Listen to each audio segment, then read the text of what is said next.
வணக்கம். ஆற்காட்டின் நவாபையை ஏற்றுக்கொள்ளாதவன் அவர்களை விலைக்கு வாங்கிய வெள்ளையர்க்காடி பணிவேன் என்று விடுதலைக்காக போராடிய வீரபாண்டிய கட்டபொம்மன் நான். துறை கிஸ்தி வரி வட்டி யாரை கேட்கிறாய் வரி? எதற்கு கொடுப்பது கிஸ்தி? துடிக்கிறது மீசை. அனுமதி கேட்டு உள்ளே வர வேண்டிய நீ ஆள வந்தவனை போல் அதிகாரம் செய்கிறாயா? வானம் பொழிகிறது, பூமி விளைகிறது, உனக்கென் கொடுப்பது கிஸ்தி? எங்களோடு வயலுக்கு வந்தாயா? நாற்று நட்டாயா? களை பறித்தாயா? அங்கு கொஞ்சி விளையாடும் பெண்களுக்கு மஞ்சள் அரைத்தாயா என்று வரி செலுத்த மறுத்து விடுதலைக்காக விதையானவர் வீரபாண்டிய கட்டபொம்மன். நன்றி. அனைவருக்கும் வணக்கம். நான் தான் மகாகவி பாரதியார்.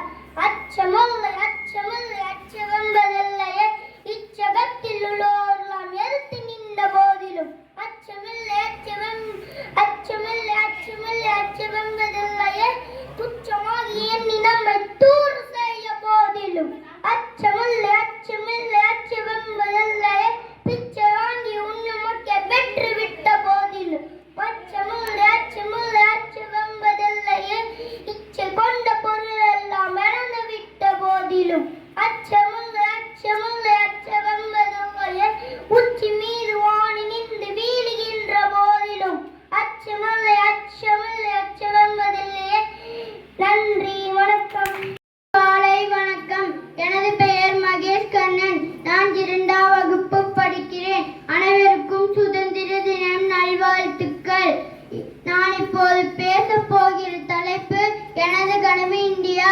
இந்தியா 1947ஆம் ஆண்டு ஆகஸ்ட் 15 சுதந்திர தினம் அடைந்தது. சுதந்திர தினம் பல தலைவர்கள் தூங்காமல் கண்ட கனவு.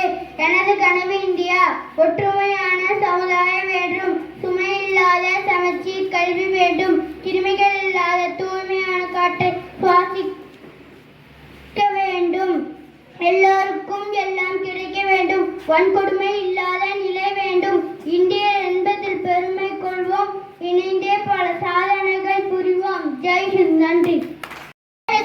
காலை வணக்கம். எனது பெயர் மகிவர்ஷினி. நான் 2ஆம் வகுப்பு படிக்கிறேன். நான் இப்ப கூட போகிற தலைப்பு எனது கனவு இந்தியா. விபத்தெல்லாம் சாலை அமைய வேண்டும், விண்வெளியில் சாதனை படைக்க வேண்டும், அனைவருக்கும் கல்வியை உறுதி செய்ய வேண்டும், கல்லாமல் இருளை போக்க வேண்டும், இயற்கையை பாதுகாக்க வேண்டும், வளிமண்டல ஓசோனை பாதுகாக்க வேண்டும், விவசாயத்தை பாதுகாக்க வேண்டும், தூய்மையான காற்றை சுவாசித்து நோயற்ற வாழ்வு பெற வேண்டும், இந்தியர் என்பதில் பெருமை கொள்வோம், இணைந்தே பல சாதனைகள் புரிவோம். ஜெய் ஹிந்த். நன்றி. என் முதற்கண் வணக்கம்.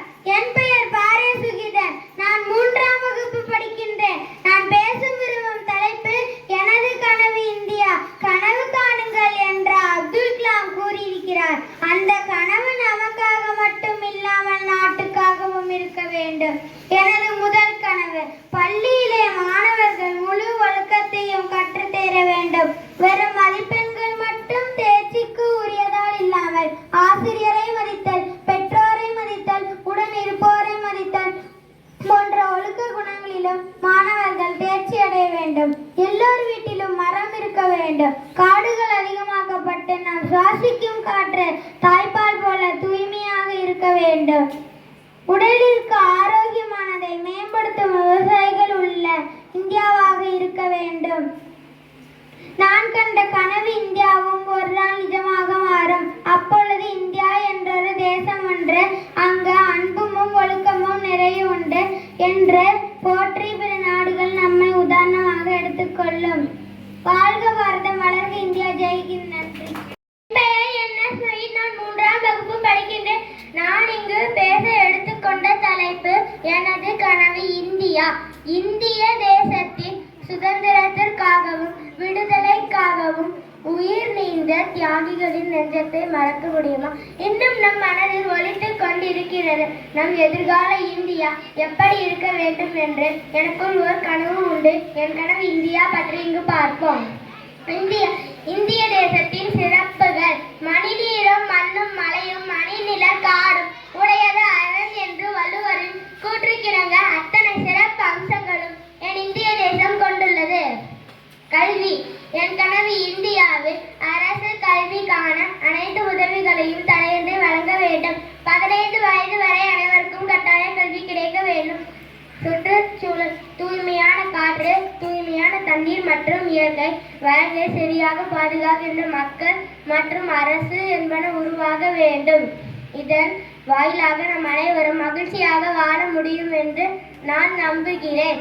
நான் காண விரும்பும் இந்திய தேசத்தில் ஊழலற்ற அறிவார்ந்த அரசு உருவாக வேண்டும். ஏழைகள் இல்லாத நாடாக, வறுமை இல்லாத வீடுகள் நிறைந்ததற்கு இந்திய தேசம் திகழ வேண்டும். நன்றி. வணக்கம். என் பெயர் வி. சிந்தூரி. நான் 3ஆம் வகுப்பு படிக்கிறேன். இப்போது நான் பேச வந்துள்ள தலைப்பு என் கனவு இந்தியா. பாருக்குள்ளே நல்ல நாடு, கார் முகிலும் விரும்பும் நாடு, உலக புகழ் பெற்ற ஒரு நாடு, அதுவே என் தாய் நாடு. சுதந்திர தினத்தன்று செய்யப்படும் வீர வணக்கங்கள், கொடியேற்றம், படை வீரர்களின் அணிவகுப்பு என நீண்டு கொண்டிருக்கும் செயல்கள் தொலைக்காட்சியில் பார்ப்பதற்கு கூட இன்று மக்கள் விருப்பம் காட்டுவது குறைந்துள்ளது. வெறும் விடுமுறை தினமாக மாறிக்கொண்டிருக்கும் இந்த நாளில் நாம் முன்னிருக்கும் அரிய வாய்ப்பை நம் நினைவில் வைக்க வேண்டும். ஒரு தேசமாக நாம் ஒற்றுமையோடும் விழிப்போடும் கவனத்தோடும் செயல்பட்டால் அது உண்மையாகவே நடக்கும். சுதந்திரமாக சுதந்திர காற்றை சுவாசிக்க வேண்டும். வேலை தேடும் இளைஞர்களுக்கு வேலை விண்மீனாக கண் சிமிட்டிட வேண்டும். காசு வாங்காத கல்வி கூடங்கள் வேண்டும். பொது சொத்தை நம் சொத்தாக பாதுகாக்க வேண்டும். சாதி சண்டை இல்லாத சரித்திரம் படைக்க வேண்டும். குப்பை இல்லாத வீதிகள், முதியோர் அமர்ந்து பயணிக்கும் பேருந்துகள் வேண்டும். வீதியில் தவிக்கா விவசாயிகள், இல்லங்கள் வெறுக்கும் முதியவர்கள் வேண்டும். முற்றுப்புள்ளி இல்லாத முயற்சிகள், எல்லா உயிர்களும் ஒரு உயிர் போல மதிக்க வேண்டும். என் கனவு ஏழைகளற்ற இந்தியா, ஊழலற்ற இந்தியா, அனைவரும் கல்வி அறிவு பெற்ற இந்தியா. வேற்றுமை 1000 இருப்பினும் இணைந்தும் இந்திய என்னும் ஒற்றை சொல்லில் வாழ்க பாரதம், வளர்க பாரதம். Jai Hind. A very good morning to the respected principal, teacher and my dear friends. I am D. Jitay Surya from grade 4. Today I am here to deliver a speech on role and function of ISRO. ISRO stands for India Space Research Organization. It was a space agency of Government of India. ISRO was founded on 15th August 1969. ISRO headquarters is situated at Bangalore district of Karnataka in India. The founder of ISRO is Vikram Sarabhai. Department of Space is the parent organization of ISRO.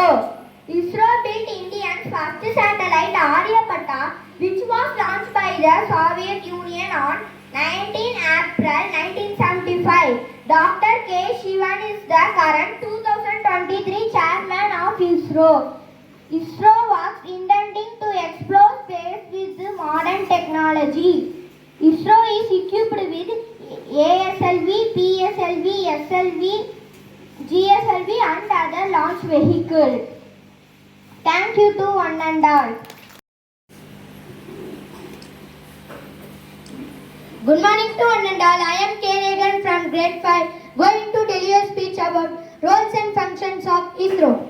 ISRO is an important body in India and spearheads research in space science in India, also playing a huge role in the development of the country through educational, agricultural, communication, and defense sector projects. ISRO or Indian Space Research Organization is India's space agency, founded in 1969 to develop an indigenous Indian space program. It is one of the 6 largest space agencies in the world today. ISRO functioning in the areas of broadcasting, weather forecasting, disaster management, geographic information system, navigation, cartography, telemedicine, distance education, satellite, etc. ISRO's headquarters is in Bangalore. ISRO's chairman is Dr. K. Sivan, who is also the secretary of the Department of Space. Do you know how ISRO has formed? Let me tell you. The Indian National Committee for Space Research was established by Jawaharlal Nehru in 1962 under the Department of Atomic Energy. Eminent scientist Dr. Vikram Sarabhai had a big role in this development.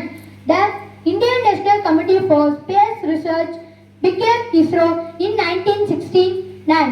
The Indian National Committee for Space Research set up the Tumba Equatorial Rocket Launching Station at Tumba near Thiruvananthapuram at India's southern tip. The Department of Space was created in 1972 and ISRO became a part of it. During this phase, the first Indian spacecraft Aryabhata was developed and it was launched using a Soviet launcher. Friends, it's a time to tell you about ISRO's milestones. The first Indian-made sounding rocket was the Bharat-75. It was launched from Tales in 1967. ISRO built its first INSAT satellite in 1975 and named it Aryabhatta. The first Indian-built launch vehicle was SLV-3. The ISRO launched its first satellite was in 1975 and named it Aryabhatta. ISRO has developed 3 types of launch vehicles. They are PSLV, GSLV and GSLV Mark III. ISRO launched Mars Orbiter in 1969 and with this India became the first country to achieve success in putting a satellite in the Mars orbit. So friends, let me end my speech with tribute ISRO's vision, that is harness space technology for national development and with pursuing space science research and planetary exploration. Thank you.